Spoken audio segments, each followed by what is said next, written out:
Great. Thank you, John, and thank you to the organisers for the invitation to join the meeting this morning. We've had some fantastic talks, haven't we? Soils, plants, bacterial communities, insect vectors. I'm going to change the scale altogether. Subatomic particles, electrons. So apologies for that, change of gear. I'm going to talk about electrons moving through a fascinating, at least to me, and hopefully I can convince you, group of proteins that have these cofactors through them that contain iron and allow electrons to be moved in highly directional pathways in a variety of contexts that I'll explain to you in the next few minutes. But I guess we ought to get our bearings. Who knows what an electron is? Oh, there's a few hands. Excellent.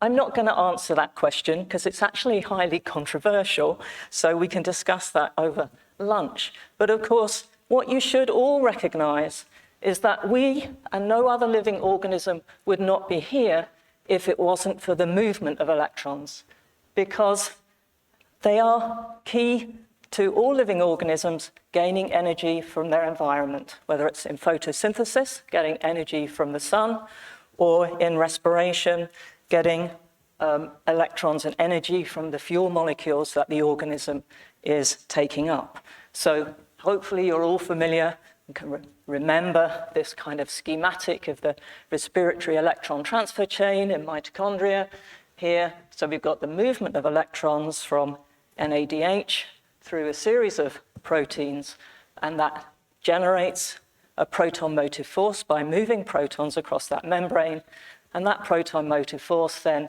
can drive ATP synthesis. And of course, ATP goes and fuels all the biochemistry inside the organisms. So this is great. This is happening in us, plants, all higher organisms, all the time.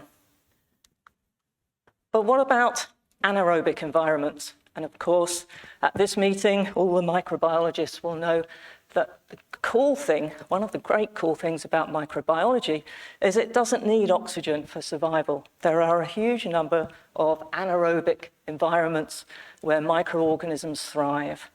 And one of them is in the sort of subsurface layers of soils, where there are a huge number of different nutrients that can release electrons, but also different terminal electron acceptors that can accept those electrons from the respiratory chains and allow the organisms to make ATP. So the particular terminal electron acceptor that we've been thinking about in collaboration with Tom Clark's group, also over at the UEA, is how bacteria can use actually insoluble particles of transition metals, iron and manganese oxides, to act as the terminal electron acceptors for anaerobic respiration. And the critical thing here is those particles are bigger than the bacteria. So there's no way they can go inside the cells to get electrons in the way that oxygen goes into our cells to be reduced and receive electrons. The bacteria that can survive by reducing these mineral oxide particles have to evolve a mechanism to get electrons from the internal enzymes across the cell wall to those external particles. And a model organism for that process is Julea onadensis, and that's the one that we've been focusing on with our studies here at UEA. Now, this is really important for geomicrobiology, but it's also a process, this ability to secrete electrons, that has attracted a huge amount of interest for biotechnology. So the electrons secreted by bacteria can be fed into electrodes, and you've got a cartoon here of the bacteria acting as little batteries. So pushing out electrons that can be harnessed, collected in an external circuit to do some work. Other things that can happen when the electrons reach the surface of these bacteria is that they can cause the precipitation and nucleation of platinum, palladium ions in the solution and form nanoparticles, which then serve as a process to remediate industrial waste streams and also potentially produce very commercially attractive metal catalysts for a number of important processes. And the electrons can also bleach, so reduce and decolorize various dyes, azo dyes, that are used traditionally in textiles and printing industries. So there's been a lot of interest in the consequences of this electron secretion for these and various other technologies. What we would hope is if we could actually put some detail onto this space here, how the electrons get out from the bacteria and how the electrons then move to these different types of materials to drive these processes, we could engineer and improve them for biotechnology, and of course learn more about the geomicrobiology that's naturally happening in the sediments and soils as well. So we've been looking at elements of this process for many years now. And particularly, we started off focusing on the kind of key biochemical, biophysics question. How can the electrons get across this outer membrane? For Julea onadensis, it's a gram-negative bacteria, so it has an outer membrane, which is a lipid bilayer, and that's insulating to electrons. The electrons can't spontaneously cross that membrane. And in work led by Tom Clark and a former postdoc, Marcus Edwards, we were able to purify that protein complex, essentially, from the outer membrane of the bacteria and resolve its crystal structure and demonstrate that this protein complex is wired by having actually a chain of 20 heme cofactors to move electrons from the periplasm to the outside of the cells. And we could show this protein complex could do this transmembrane electron transfer by reconstituting the purified complex into liposome, so vesicle systems, to demonstrate that electron transfer was possible. And I'll come back to that idea in a moment. But the key thing here, looking at this beautiful structure, is we've got two membrane spanning proteins. MTRB is a porin, a sheath, that wraps around MTRA that's got 10 of these heme iron-containing cofactors in it. The black is the iron, and the cofactor on the outside of the outer membrane here is closely positioned next to another heme in this extracellular protein, the MTRC protein, which then moves electrons out from the bacterial cell surface. And the electrons then can be introduced on this side of the wire as an iron 2 center on the heme, and then that electron can move to reduce the neighboring oxidized heme, and the electron can then hop through this system to make its way out from the inside to the outside of the bacteria. So this is what's happening to get electrons to the cell surface. Many other groups have been studying how the electrons then move from the cell surface further afield. So this is a summary of work from a huge number of groups. But here we've got the illustration for a solid electrode or mineral, terminal electron acceptor, and the electrons can go direct from that MTR complex to that solid material. Alternatively, the bacteria actually have a pathway that secretes flavins, and the MTR protein complex can pass electrons to flavins, which can then diffuse and carry the electrons to more remote sites to support anaerobic respiration. And you can maybe make out these kind of structures joining the bacteria in this image here.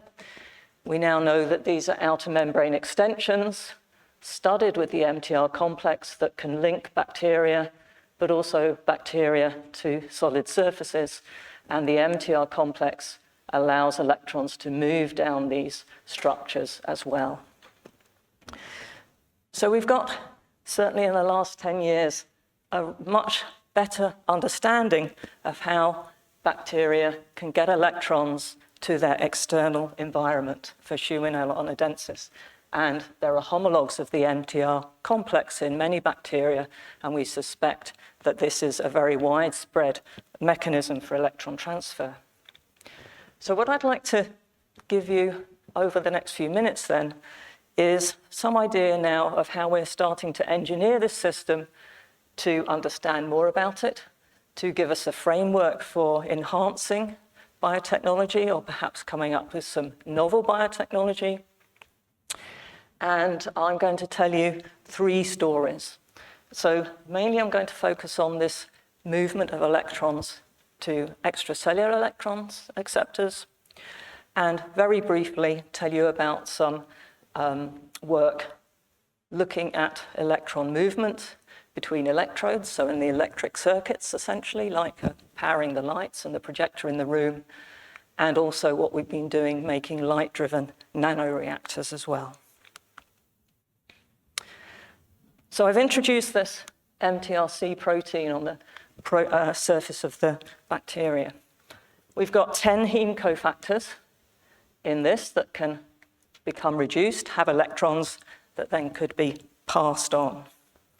If we put some extra detail onto the structure there, you can see that if we look at the surface of the protein, many of those heme cofactors are visible to us in this color-coded image.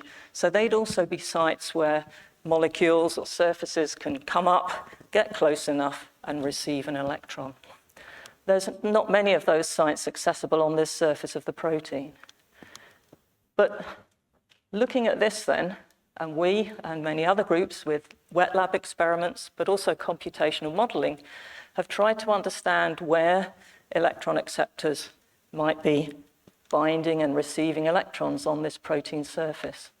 And to cut a very long story short, there's no clear picture yet emerging. We can't identify the active site of an enzyme in this structure, if you like, from what's out there at the moment. So recently we've taken a slightly different approach to trying to resolve whether there is any specificity to the electrons leaving from this protein structure, in that we've recognized that this N-terminal domain with a sort of beta strand region and this heme-containing alpha helical module then repeats itself when you look at the C-terminal domain. Here are the beta strands, here's the heme-containing alpha helical region, and there's this alpha helix linking the N and the C-terminal domains.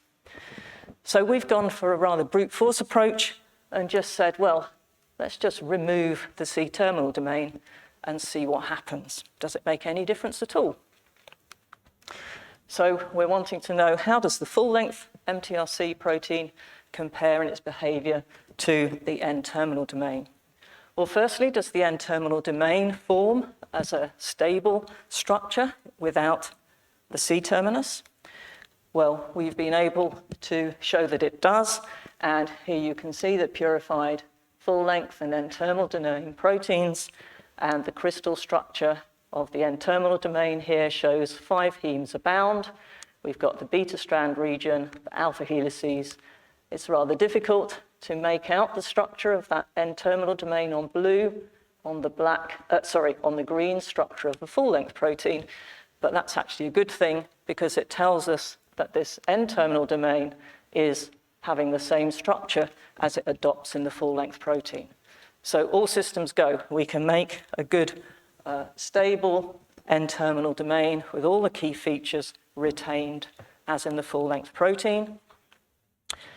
Now we're looking at the rates of reduction of an extracellularly reduced molecule, so flavin here, and you can see this is the rates of flavin reduction by the wild-type organism. If we delete all of these MTR proteins, that activity is lost. In this strain, the MTR-AB protein is there, but not MTRC or its homolog OMCA, and you can see very little flavin reduction. And now if we complement that strain with the full-length protein, flavin reduction is recovered, but with the N-terminal domains only, we don't see flavin reduction. So the N-terminal domain itself is not sufficient to reduce flavins.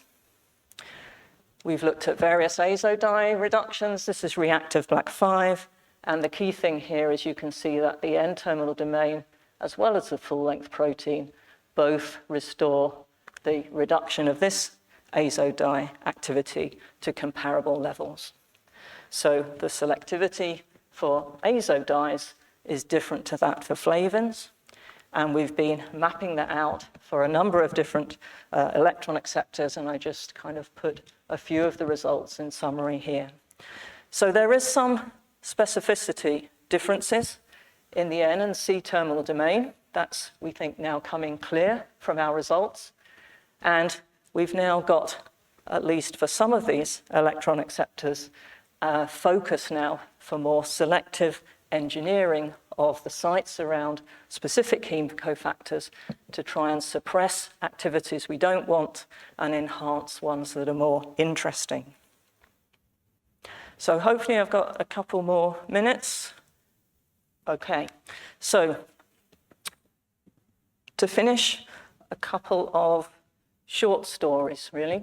This is a very new project to us, but one as an electrochemist. I'm a chemist by training, not a microbiologist, and my career really has been launched by interfacing redox proteins with electrode materials.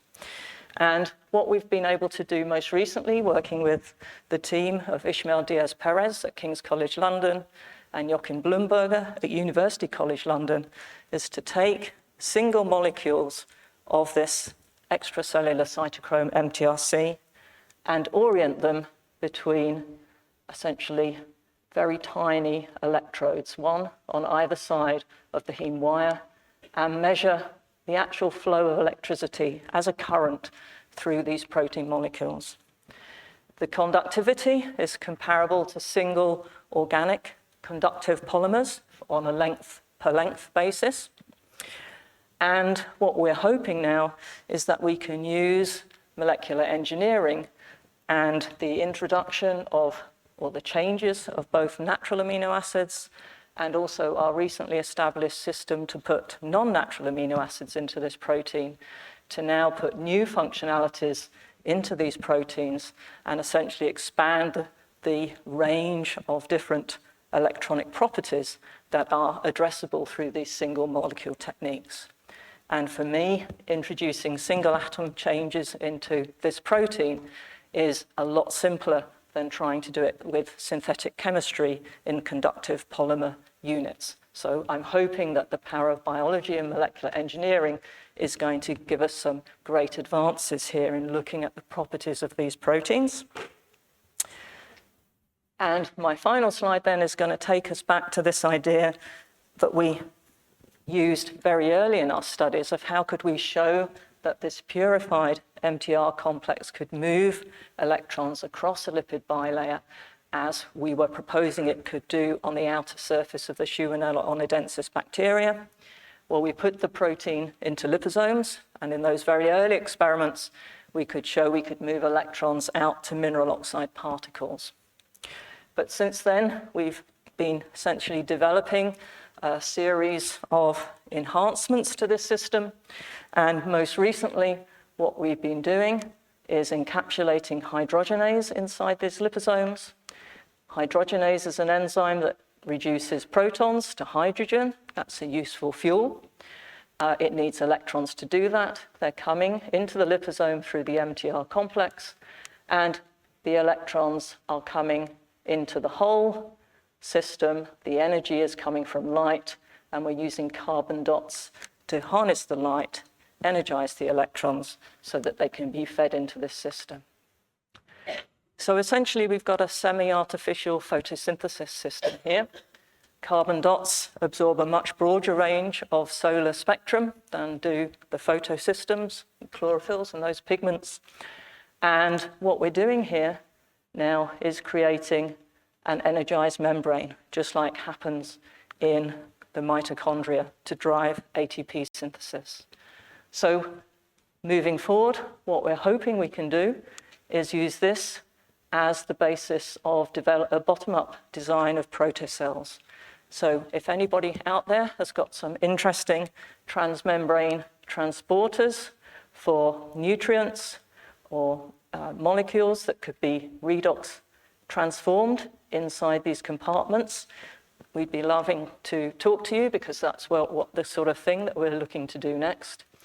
And of course, we're also looking to do novel chemistry inside here in a light-driven manner to take advantage of the compartmentalization that can concentrate reactions, and of course is a useful and very highly conserved feature of the cellular structures that we see in life as well. And this work, as I said, we've been doing for a number of years, and most recently in collaboration with Lars Jørken and his team in Leiden, and Erwin Reisner and his team in Cambridge. So I hope I've given you a little bit of a flavour of some of the things that we're getting up to at the HEME team over at UEA. Large numbers of people have contributed to this work over the years. Some key names here are the present team, key contributors, and the people driving things forward. I'd like to highlight Colin, Alejandro, and Ben as the people who've done the unpublished work that I've presented this morning, and also, of course, Tom, my long-standing collaborator on all of this work as well. And thank you all for listening.